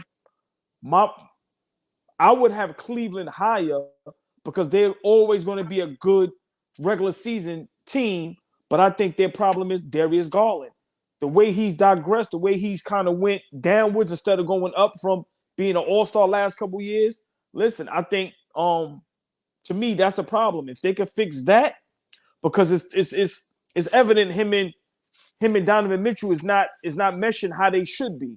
So for me, if they could figure out that, I think Cleveland is always going to be a good team for the regular season. Another team that's going to always get 50-plus wins. But like I said, in the playoffs, depending on who they play, you ain't gonna pick them. But yes, I have them at number 6. All right. Real quick, Dom. That's another reason why I got the Cavs lower because the Magic got so much better in my opinion with KCP, and then you could X out. They could really give a matchup problem to Boston and Cleveland. I think they could really beat them in a series, either one of them. So when you can beat playoff teams, in my opinion, like projecting that, I think that gives you a little more. And Flea always makes the point. How did you get better from last year? The Nuggets didn't do that from year to year, and to me, the Magic have. Cleveland, how have they gotten better? Yeah, it's really all on Evan. It's really all on Evan Mobley, and if Darius Garland can revert back, as All Ball said. Evan Mobley, I just want to say, he shot career high 37% from 3 last year, only 1 attempt a game. Guarantee you, Kenny Atkins is going to be telling him to try to get those up there and see if he can stretch the floor and open up the offense. So we'll see how that goes. I agree with Flea. I think they got to look at him more of as a second option as opposed to the third option, but that'll be interesting. Now we're at the top 4 teams in the East, because I've got Cleveland as my number 5, as I said. Flea, you've got the Philadelphia 76ers as your number 5. We've already talked about Indiana. All Balls got them number 5. And Fabian's also got the 76ers. I've got the 76ers 4th. So we've got them all in that range. Let's talk about the Philadelphia 76ers. They got Paul George. They have, one of the best big threes in the league. The fact that we were even debating who their second option is, Tyrese Maxey or Paul George, shows you how good they are. Tyrese Maxey has gotten better y'all debate that. I don't debate that, Dom. That's y'all. Well, it was 3 against 1, all ball, with you being the one rooting for Paul George on that argument. We all said Tyrese Maxey's better. I think, look, man, they're going to be very solid. I think Paul George increases the regular season floor. Like when Embiid's out, they'll have another star that can go out there and score. But I think because Paul George and Embiid are often out, that's why I have them 4th. But I think they could be as good as the Bucks or over the Bucks, but I see them finishing anywhere between 3 through 5. I might have to change that, Flea, and put the Sixers at 4 for me and the Pacers at 5. Because they just have, like All Ball said, it's just super talented, and they don't have that much to figure out, even though they do. They got to figure that out. I don't care how much weight Joel Embiid lost. You still got to get Joel Embiid to have an MVP season again. You're not making the top 14 without him having an MVP season. Maxey, I'm hearing crazy things about. And then their additions were this offseason was Andre Drummond, Paul George. I like the Eric Gordon pick him, even though I hate him historically. Caleb Martin is tough too, and they got him on the cheap. So and they got Adam Boner. Adam Boner is tough. I forgot what school he went to. Oh, he went to UCLA. He's tough, Dom. You could tell me more about him, but from what I've seen in the pre-draft stuff, he's tough. So I want to respect him. I just don't like the super field team to this, Flea. Like, we've seen this movie before. How many times you gonna put all these people together and think you're gonna win a championship? It doesn't work that way. I mean, like I said, for the last probably Joel's entire career, we watched them stack Philly up to put him in a position to take nights off and be in the playoffs at the end of the season. And that comes to fruition every year, whether that's Ben Simmons playing at a high level, whether that's bringing in Jimmy Butler, whether that's bringing in James Harden. Now, you drafted well in getting Maxey, and now you got Paul George in the mix. I just don't think you need to start putting the ball in Paul George's hand and say, "Here, take us home." I don't think that's the guy that you need to latch your wagon onto and say, "Yo, take us home." He's unreliable, and that's just really what it is. Joel Embiid is becoming unreliable, right? And so now you have this heavy weight that Maxey has to carry at some points during the season. That's why I think that they'll be at the 5th spot, because there will be times where Joel is not available. And there will be times where Paul George is, I don't give a fuck what nobody says. There will be times where Paul George is not available. That 74 games he played last season for the Clippers is an anomaly in the time he was with the Clippers.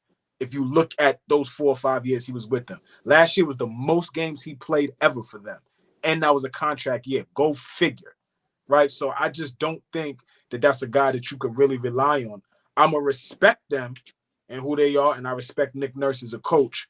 But I think that they'll go through lulls during the season where when the season is done, they won't have won enough games to get into the top 4. So I got them at 5. Fabian and I both have them forward. All ball has them second. Real quick, all ball. Joel Embiid has never played 70 games. He played 60 games 4 times in his career. 31, 63, 64, 51, 51, 68, 66, 39 last year. And he got a bunch of he got 5 MVP top 12 considerations throughout when he played 60 games, but he got 1 MVP consideration when he played 50 games. That's why he's standing out here saying, I don't care about no all NBA or MVP consideration, because you can't get it. You got to play 65 games and sign up for it, Joel. You better show up for them Philly fans. He looks crazy out there. Well, I mean, I'm only high on Philly because of the names on the back of the jersey. If we going off of, how we, have these shows and talk, some of y'all have Maxey, some people think he's the best player on the 76ers. It's a lot of praise for Maxey. Embiid every year is damn near MVP candidate if he can stay healthy. And then we seen what they did with Maxey, Embiid, and Harden. They was in the second round in the Game 7 against the Boston Celtics. Last year in the second round with injuries. So you telling me... No, you beat them in the first round. Oh, that was the first. Okay, sorry, first round. But with the addition of Paul George and seeing what they did with James Harden, like I said, if they can stay healthy, this team is the most dangerous team besides our Knicks in probably the NBA. If they can stay healthy, so that remember this is for the regular season. Even though I have them number 2, I'm not picking them against us in the playoffs. But if we're talking regular season, if you going off the additions they made and the moves they made in the summer, in the off season, listen, I have them number 2. Okay. Another thing with that, Dom, real quick, I don't think Maxey's a number 1 per se, but I think the fact that Embiid is there, he's a super number 2 now. They should work on making that super number 2's job easier. Like, he scored 25 a game last year. He's shooting way too many 3-pointers. He should get way easier baskets going to the rim. And he could get the teams in foul trouble. But Embiid, he's a bit of a ball stopper too, man. Like, they got to make his job way easier. And if that's the case, then that's where we're going to see some trouble. Well, Paul George will help, giving him that wing threat, can move off the ball a little bit. But let's now talk about the Milwaukee Bucks. What's so funny? Big fucking fish, man. Hey, yo, fish is fucking fish, man. Jeez. It do look like that, though. So, Yeah. yo, listen, I gotta get my backdrop, man. Listen, man, No, don't do that to me, no, man. because it does. Because I'm OG be sorry, looking Dom. looking to the left like, can I speak now? Can I speak now? Now, I gotta cut the TV up because I be looking. I be all over the place. But yeah, Dom, I'm sorry. Fish always come in here. Fish, get out of here with that mess. Yeah. But Fish always the humor, man. Fish's family, man. Shout out Fish. We love you. We love you, that was Fish. funny. Icebreaker. Yes, sir. Go ahead, Dom. So for the Milwaukee Bucks, I got them finishing number 3. I mean, they're solid. You have Giannis, Chris Middleton, Dame. I'm really concerned for them about Chris Middleton's health. I have them 3rd just because Giannis gets the job done in the regular season. Flea has them finishing 2nd. All Ball has them finishing 4th. But Fabian is extra low on my old friend Glenn Rivers' team. He's got him 7th. So, Fabian, why so low on a team with Giannis and Dame on it? It has more to do with, like I said, you just splitting hairs, bro, because what is their identity? I mean, they lost Malik Beasley, and you get Gary Trent Jr., you get more defense back, don't get me wrong. And even picking up... He just got hurt, too. We gotta hope he's okay. Yeah. He got hurt the other day with the shoulder. Yeah, with a nasty pick. Yesterday. Gary Had to Trent? leave the game. Yeah. So, look, that even more pressure on the key to this team. Oh, DeLon Wright is that's a better pickup than Patrick Beverly. He's been scamming. Torian Prince. Got Patrick Beverly scamming ass up out of here over there, shipped them out. They won't be nobody throwing they won't be throwing no basketballs at white girls in the stands no more. Yeah, man, get him out of here. No. We love Patrick Beverly over here. I don't know. You better be careful with those kind of words, Dom. I love Pat Beverly. He did a lot for us. Send him a care package to Jim. Anyway, the thing with Chris Middleton, he played 88 games in the last 2 years. He hasn't played 70 games since 2019. His career average is 17 points per game. He's done. And from 2018 to 2022, he averaged 20 points per game. In the last 2 seasons, he averaged 15, man. So Yo, they roasted me in the comments. I gotta get a backdrop. They said, blink twice if you need some help. Did you blink? No, they stupid, man. They're gonna keep going, man. You gotta blink for them, man. I know. No. Tell them you okay, Paul. Tell them you okay. Tell them you okay. I'm all right, y'all. I'm okay. Trust me, if I wasn't okay, I would never call y'all for help. Get out of here, man. So go ahead. Nah, Chris Middleton averaged 20 points per game in the previous 4 Fabian, seasons before Fabian, the last two. I gotta cut you off. Chris Middleton's done. He's done. Fork. Done. And you still have him second, Flea. You haven't hired anybody in this room. I do. I'm gonna let Fabian finish though. He's done though. No, that was it. I mean, that's the key though. If he can't take another, what is Dame Lillard gonna do for you? The only thing I liked about what Doc Rivers said in the offseason so far was he spoke to Bill Simmons and he basically said, "What is Dame Lillard gonna do?" Sorry, listen, did you miss last season? The only thing Doc Rivers spoke to that. What Doc Rivers spoke to last year. Playoffs. That's what he's gonna do. What are you talking about, Fabian? It's Fabian.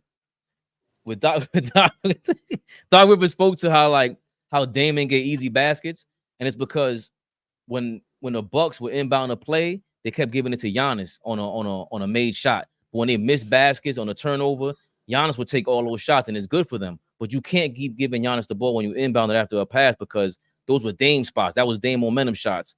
And they got to get back to, all right, when they make a shot, the defense makes a shot, just give it to Dame. Let him run the offense. If not, Giannis, what the hell are you doing out there? You could put pressure on the defense after a turnover or whatever. Milwaukee was something like 44-22 with Dame and Giannis on the floor together. So it's not like they were bad last year when they were on the floor together. I just don't think that we saw the best version of Damian Lillard that we've seen over the last 10 years of his career. And obviously that has a lot to do with a lot of things. I don't think Dame was fully healthy last year. I don't think Dame got traded to where he wanted to be, right? I don't think he fully wants to be in Milwaukee, but it's your second year here, so you got to buy in now, right? And then the other thing, too, there was some personal shit going on with him. You could look in his face and tell, okay, this nigga he's heavy. He's heavy. His shoulders look heavy. I could see his gut through his jersey. Like, he wasn't looking good. So he didn't play well last year. So I definitely feel like, you second team in the East. Yeah, number 2. I think Giannis and Dame gonna come back and wow. Because a lot of niggas like you, a lot of niggas like whoever, a lot of people talking like they not capable of being there and winning some games and being dangerous. I really think that they got both those guys who play with chips on their shoulders. Definitely think they'll have them in the second spot. That's for me. All right. So we got only. My bad. I got Milwaukee number 4. And the reason why I got them that low is because of Doc Rivers. If they have Doc Rivers, they may be number 1 and number 2. Did y'all see that dumb shit Doc Rivers said the other day? No. When they asked him about something, he said, "Well, I'm just coaching my black job. I'm over Doc Rivers." Sweet, just like how you said Chris Middleton, stick a fork in him. Stick a fork in Doc Rivers as a head coach. Get them out of here. Glenn Rivers should have not been getting jobs years ago, but I rest my case. Everybody on Dime Dropper knows that. Now there's only 2 teams left, the grand finale. I have them top 2. Flea does not have them top 2. All Ball does not. None of you guys have them top 2 except me. I think this is kind of crazy. So Flea's got your Knicks 3rd. Fabian also has your Knicks 3rd. Explain, first of all, fellas, why you don't have your Knicks top 2, even though you've been a good regular season team. You are one of the favorites. You added Mikal Bridges. You added Karl-Anthony Towns. Why do you have, in Flea's case, the Bucks over them? Fabian, you have Orlando over them. Like I said, Orlando doubled down on their identity. We did not. We have a whole new identity. I was shocked that Tibbs actually did increase the speed last night and with the pace for the Knicks. I didn't mind seeing Cat in the Knicks uniform. I thought I was going to be more disgusted, but this is not the same team as last January, Dom. That's just the bottom line. Everybody could say whatever the hell they want. When it was I Heart, Randall, OG, Dante DiVincenzo, and Brunson, we were just balanced. We don't have a balance yet, and defensively, we took a massive drop. Cat is not an All NBA defender, an All Defensive dude. It's not who he is. So all that being said, what massive drop we took on defense? We only lost Randall, who's not a great defender. So now DiVincenzo, he's the anchor of our defense. That's where the big defensive drops off at. And you added Bridges as well, Fabian. Right, but you still have it's the middle of the pack. Who's gonna defend for us for the first 4 months of the season? Oh, defend who? No. Wings? No, you defending. said we took a major drop off on defense. Hold on. In my opinion, we took a major. Right, I'm asking you where. If we only lost, Randall was not a defensive guy. Let's not sit here and act like he played great defense. We didn't look to him or turn in for defense. So I'm asking, is DiVincenzo, was he that good of a defender? That's where the drop off is at? He helped platoon all that, but you forgetting what's his name? Cat has to play the center for the first 4 months of the season. I don't see that being this for 40 minutes of a game, 35 minutes of a game. I don't see that happening. It's a lot. But Cat flourished at center. When he played his best basketball of his career was at the center position with Tibbs as the head coach. He was a center. When was that? And what year was that when he was playing the best basketball of his career? The best basketball of his career has not been the last 3 years? Cat? At all. Best basketball's under Tibbs, like a second. No, I don't think the best to, basketball like, we've seen Cat play is the last 3 years. I think Cat struggled with injuries. I think Cat tried to figure out how he's going to play next to Gobert last year. I mean, it worked out against Denver, but like I think like we're gonna struggle. Me personally, I think defensively. I think we have to find our defensive identity again. And so that's why I got us as a top 3 team right now. I just think that with some things that we're going to have to figure out on, how we defend and how we approach teams defensively. When you have that anchor of a guy that is strictly about cleaning the glass and playing defense and Mitchell Robinson, you don't have that. You have to ask Cat to do some things that he hasn't been accustomed to doing. So how long is that going to take for him to get rolling? We have to start Josh Hart now, y'all. Like we can't go away from starting Josh Hart at the 2. He's our best rebounder on the team. Let me give that to y'all again. He's our best rebounder on the team. We have to start him. So it's just like you said, Fabian, the team is a little different. I don't care how anybody slices it. Julius and Dante are gone, but things look different. Guys' roles are different. It's just going to be different. We could say, those are only 2 guys, but the rotation is going to be different. Who we rely on is going to be different. What we got asked guys to do is going to be different. We're going to rely heavily on Cat. You seem like you trust Cat a lot, OG. Right. And just to finish with that, we had Heart, Precious, and OG rotating on Embiid last season. We don't have no defensive rotation right now. It's Sims. What the fuck? We don't need offensive rebounds if we hit shots. What is that? I'm sorry, y'all. Listen. I think we got it. You need a guy that's gonna clean the glass. If we don't rebound, we're not gonna win games. It's just the bottom. Right. Go ahead. No, I mean before we get our pennies in a bunch. How long is Mitchell Robinson going to be out? I was going to ask that. Until December. It's not that I'm high on Cat. I'm just saying at the end of the day, last year we had a lot of injuries and we, figured out a way to deal with it. We added Bridges, so we have guys that can defend. So for us to have Bridges and OG, Josh Hart, like I said, I think we're going to be fine. I'm just saying for me, I get Flea what you're saying. We have to figure things out. Fabian, you said that also. Okay, I agree with that. But to say we're going to have a major drop-off with defense, like I said, we knew all offseason Mitchell Robinson was going to be hurt. We basically traded Cat for Julius Randle. No disrespect to DiVincenzo, whom, I wish we could have kept. But he's not going to be the reason we fall off defensively. I'm sorry. I'm not going for that. It's not just him, though. It's the fact that it's him by himself. You know what I'm saying? You got a platoon that shit. It's going to be tough for him, bro. And rebound. He's playing in drop coverage, right, Flea? He has to play in drop coverage now with Tibbs. I'm fiending to grab this bait right now about. Yeah, I know. Don't do it. Do not do it. That is like I want to grab. That is so awful. But go ahead. Go ahead. That he wants to shout out your FYF. You want to shout out FYF? You feel lonely over there? I think you have to go to work. We only got 2 teams I left. do. We got one team left. Shout out. That's you're so dead wrong. awful. That's listen, let's not. It's not even true. So let me just say this. I got the Knicks finishing second. I think you guys have all made good points. My thing is this. I don't know if they're going to go drop coverage, Fabian, because Cat can't protect the rim very well. And you guys have a lot, outside of Brunson, a lot of length on the wings there. Josh Hart, OG, and Bridges can really cover ground. OG can be like a good, what do they call that? Like low block help. Like if Cat gets pulled out of the paint, he can rotate by the basket and make some plays on the ball. And then you also have Deuce McBride coming off the bench that can really defend. I think that the main key for the Knicks is going to be for that before Mitchell Robinson comes back is lean into your wing defense, like lean into the point of attack defense, keeping the ball in front. So then Cat doesn't have to do too much. Because like, for example, with the Clippers, we'll talk about them in the West preview. Zubats has to overcompensate a lot for our lack of point of attack defense. You guys have that in abundance.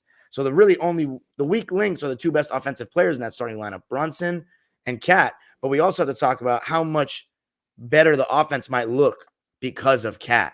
He's going to be a pick and pop big that's going to open up the paint. It's going to be so hard to guard those pick and rolls with Brunson and Cat popping out, man. Like you're going to have to blitz. It's going to be so hard. It already looked crazy yesterday. That's why I was, as far as the drop coverage goes, they started that yesterday. They tried it out yesterday with that, Dom, as far as the defensive end. Yesterday, it looked amazing. Brunson brought the ball up. He forgot Cat was even on the team and just handed it off, chucked it to him, and cashed out a 3 from like, I don't even know where. That was crazy to watch, and that was easy work. Yeah, Brunson is already a drop coverage killer. Now you have a shooting big. So if teams run drop against the Knicks, they're going to be in trouble. So I love the toughness of this team. I think you still have 5 and out. The 5 and out lineups look crazy, even though Cat looks like a doofus out there trying to dribble through the paint as usual. But I'll take it. I still have my problems with Cat. I mean, I'm not here. We're not talking. Go ahead. Y'all are going to be frustrated mid-season when we haven't seen Cat catch a post up one time in 3 months. Niggas are gonna be mad, and it's gonna be all right. And I'm gonna tell y'all, okay, Cat is more talented than Patrick Ewing ever was. That's why he'll never catch posts. Like that's y'all are gonna be mad. I'm telling y'all. For those wondering, I'm gonna post this episode on audio. So for those wondering, Flea's responding to a comment that someone's making disrespecting the great Patrick Ewing. But I'll just say this about Cat: the offense is gonna look good. Great. I've got my problems with Cat, but we're not talking about the playoffs. We're just talking about the regular season. I think the Knicks will be great. I also think that when Mitchell Robinson comes back, I think Cat's going to be played at the 4, and you're going to have the size out there, Cat at the 4, Robinson at the 5, and then Brunson, Bridges, and OG, and then you're going to bring Hart off the bench. Plea. Yes, validation number 1. They're trying to follow the Celtics blueprint. That's what I don't like about it the most. Now the Knicks fan is coming out. That's what I hate about this the most, Don. We do not have to be like the Celtics. We should have been more like us, which is why I'm bigging up Orlando. I'm giving Orlando all the props in the world for tripling down on their defensive-minded team. And we didn't do that. We went and got mad finesse and soft. I don't care what anybody says. Just that's because number of 1. Cat? Don, Bridges, I wouldn't call Bridges soft. But listen, losing, I'm not talking about Bridges. Hold on real quick, Flea. The front line, the front court is Mitchell Robinson, Cat, and OG Anunoby, and we're gonna go to sleep every night safe and sound, not worried about an injury alert in the morning. That is a lie. I'm gonna be terrified every single morning with an alarm clock ringing. Don gonna call me, Flea gonna call me. Oh, the whole front line got injured. Thanks, Dolan. So you had the same reservations coming out of the playoffs on a guy that we couldn't pay, which you wished we could pay, is Iheart. You felt he was a defensive liability in the playoffs. Okay. We lose him. That's the hold on. A defensive liability and an injury liability are 2 different things. But you started your rant on saying that we got softer and we're not as tough defensively. Right. And what I'm saying is you had reservations about Iheart already being able to guard his position. No, I have reservations. He cannot guard Embiid. Okay, that's not a reservation. That is you can't. But we had Ochua and OG to rotate with. That's my thing. Like again, that's the CBA deal. We can't cry with spilled milk. It is what it is. But I don't like that. I don't like the fact that we went away from our identity. And I clearly the league felt but like how much. But one player, and I think that was my point earlier. I don't think one player should or even be allowed to change the culture that we've laid over the last few years. It's the player that we need to help us get over that hump because we missing that type. But I don't think who he is should come into the locker room and now we're looking at the team like we're all, the entire team is soft. That don't even make sense. No, but you have to because he's a finesse type player who's commanding $60-50 million. He commands that much of a presence on the court, but his style of play is just straight finesse. He's not Julius Randle. Randle's trying to go to the paint, the drive and kick shit, transition. Like we totally forget in transition. Cat is not Julius Randle in transition. As much as everybody wants to say that. Meaning what? Once he gets a rebound, he's going down court and he's flushing it on you or getting the and one. That's not Cat's game. Randall pushes the ball like really well. Yes, well, I think we're missing all those easy baskets. And so the most skilled big man ever, Karl Anthony Towns, can't put the ball on the floor and push it. This is what we're saying. Not like Randall. Like what are we talking about? But I think Fabian, you guys needed some offensive help though, and that's what Cat is there for. Because it was really just Brunson doing everything. I know what's his name was injured in the playoffs. Who was injured? Randall. So then you're gonna have another guy that can maybe create a little bit. We'll see if teams switch what Cat does to punish. They can't be done making moves. That's my bottom line. I just think obviously to y'all point, and big shout out to our OG Fish, just to what he said. I don't think Cat has that much of, you know, what Fabian always says, that much of a polarizing personality or game to come into the locker room and change the foundation that we've laid.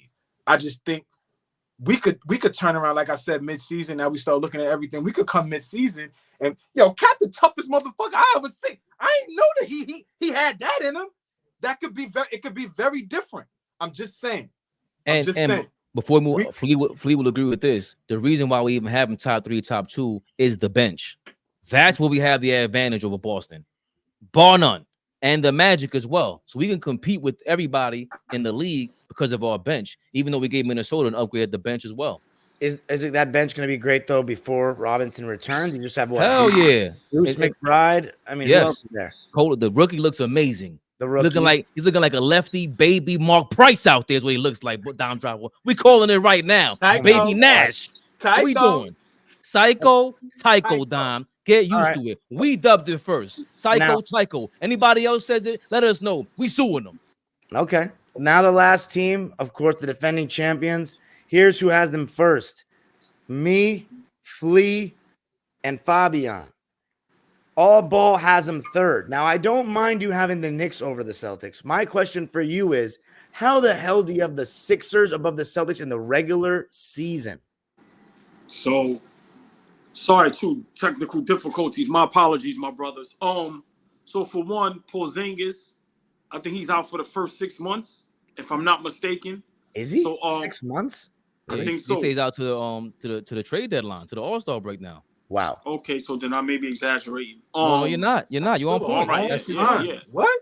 Exactly. So that's a long time. Right. You have that. So now, another year, we're expecting Al Horford. So when we talk about a drop off on defense and rebounding, is y'all stupid, man. So that's what I'm saying. I got proof for what Al's gonna bring me. I have proof. I'm not high on Boston. Like I said, with Porzingis being hurt, Al Horford, another year under his belt, getting older. So now that's who's going to be the guy holding down the ship as far as defensive with the big men and rebounding. Miss me with that. Yeah, I have Boston Celtics third behind Philly because, like I said, if we're talking regular season and if everybody can stay healthy, if I'm looking at the rosters, I like Philly's roster better than Boston. So, yes, I have Boston at the number 3 spot, and I'm giving them the 3rd spot out of respect for they just won the championship. But, yeah, I think they're dealing with too many injuries. And, one injury. And the Jays are pretty healthy guys. Okay. We going to see. Yeah, indeed. So anything else about Boston, guys? I mean, I think they're clearly the team to beat right now, not just in the conference, but in the entire league. Regardless of if they have Porzingis or not, they still essentially won the championship without Porzingis. Besides that game 1 against the Mavs, almost every game of the playoffs, I think maybe one of the games against the Cavs too in the beginning, they basically won the championship without him. So to me, they're still the best team in the league. And Tatum and Brown, how much better are they going to get with that championship confidence because they have not peaked yet to me. Jason Tatum is literally my age. I'm 26. Right. He's turning 27 this year. So he's going to be approaching his prime the next couple of years. Jaylen Brown probably just starting his prime. How much confidence has he gained after getting over the hump? He debunked all the criticism, the left hand, getting to the basket. He was fantastic last year. He was really great. So do we have anything on Boston besides that? You guys all have them number one just like me? They're in win now mode. This year, next season, they signed everybody the core four for 4 years. So I don't know how much trade room they have. When Al Horford goes or whatever it is, but they're in win now, so they got to win this year. I think they're also, they're motivated to do so. So, what you think, Flea? Nah, this is the first time in years that I see a team that could potentially repeat. I haven't seen over the last 5-6 years a team that won a championship, came in the next season. I was like, yeah, they got a chance to win again. This is the first time I feel like this team has a chance to win again. Obviously, we're hard pressed to see two guys come off great seasons, right? Coming into the season with an attitude. These two cats are going to come into the season with attitudes. Jaylen Brown coming in with an attitude. Jason Tatum coming in with an attitude, but they just won a championship, right? So, go ahead. No, I was going to say, and Jason Tatum has a little extra motivation despite winning the championship. That he had a lot of criticism, and especially in the summer. So he might even have a point to prove even after winning. And that's what I'm saying, Dom. I just think like those two guys, we've seen really good basketball from them over their careers. I think this year, coming into this year, we might look at them like, oh shit, these guys are unstoppable, right? These guys are at the top of their games now. So, and I think Joe Mazzulla is just proving more and more that he's a really good coach. Flea, you came in last year. I was just gonna say the same thing. Go ahead. We can't. I don't want to overlook this before we get going. You said Denver didn't get better from the season before. Mm-hmm. The they Celtics didn't add. Right. What did they add to really maintain their spot or get better, or do they? Do they have to? Good point. A chip. If I got to answer the question, the Denver Nuggets added the chip last year. No. I added a chip on their shoulder. Like they're going into this with something to prove, right? So if I have to answer the question, no. Tangibly, no, they didn't add anything to the roster. So, like you said, I appreciate you calling me out on that because that's exactly how I look at these things. But for Boston, I just think that what they've done, they've re-signed all their guys, right? So they didn't lose anything. They didn't add anything. But Denver lost Bruce Brown. They lost KCP, right? So that's when I'm like, they didn't add anything, but they also didn't lose key pieces. So I do have them being one of the teams I think they could repeat. And technically, Kristaps Porzingis, if he's healthy in the playoffs, that kind of is like adding. Right. And especially if you go through a season without having him. Right. So my last point about the Celtics is also sleeper for sixth man of the year this year. I think Peyton Pritchard might actually have a really good year. I don't know what it is, but get the fuck out of here, Dom. Get him the fuck out of here, Dom. Chill. Nas Reed, Dante DiVincenzo. I'm just saying he might be in the conversation because they don't have a very good bench. And he is a bucket that's getting more confident. Yo, no, we got to kill Don right now. Fuck Peyton. Get him the fuck out of here. What was Peyton Pritchard, my boy was at his wedding. That's how we got the clip of Blake Griffin addressing me at the wedding. So. Peyton Pritchard. That's fire. That's congrats, congrats, Peyton Pritchard. You got the ring, 2 rings in the offseason. Congrats to you, but you ain't getting no damn 6 man of the year trophy. I just think he'll be good. He'll be very good. He'll be getting better, I should say. But anyway. I'm never congratulating the Boston Celtics for nothing. This is the. I don't care if you win the ring. I don't care that you got married. I don't care. The Knicks, I have them at number 1, Dom. I had technical difficulties. You will not stop this greatness. That's hate. So there you go. Knicks will be the number 1 seed. Me and Kendrick Perkins, the only one on planet Earth who believes that. The all balls list to close it out. If you're not looking, it's number 1 New York, number 2 Philly, 3 Boston, 4 Milwaukee, 5 Indiana, 6 Cleveland, 7 Orlando, 8 Toronto, Miami 9, Chicago 10, 11 Brooklyn, 12 Detroit, 13 Washington, 14 Atlanta, and 15 Charlotte. That is the all ball list. For those that are watching on YouTube, it is scrolling on the screen for everybody. Fabian, any concluding thoughts about your list? I'm thinking about moving to Orlando number 1, man. I got to put some thought into that. Take us home. Are you serious? Come on, man. I knew he was going to do that. I think you should keep it where it's at. Boston 1, Orlando 2, Knicks 3rd, Philly 4th, Pacers 5th, Cavs 6th, Bucks 7th, Heat 8th, then some trash below that. Take us home, Peyton Pritchard. Horrendous. Man. That's Dom God, so I ain't gonna go crazy. Get us out of here, man, before I say something to get us banned. Flea, any last words on your list? I might have to revisit the Milwaukee pick. I don't know if I'm too confident in that right now, but we'll revisit. All right. And then as my list, Boston first, New York second, Milwaukee third, Philly fourth. And then we got Cleveland, Orlando, Indiana, and Miami in that order. Everybody else below that is garbage. My concluding thoughts on the East, guys, is that this conference at the bottom is pretty trash compared to the last couple of years. I think the first seven teams are very solid, but then it gets garbage. So I think the Spurs would make the play in the East, quite frankly, at this point. But, hey. What? I think the Spurs would make the East play in, I swear, this year. Is that a hot take?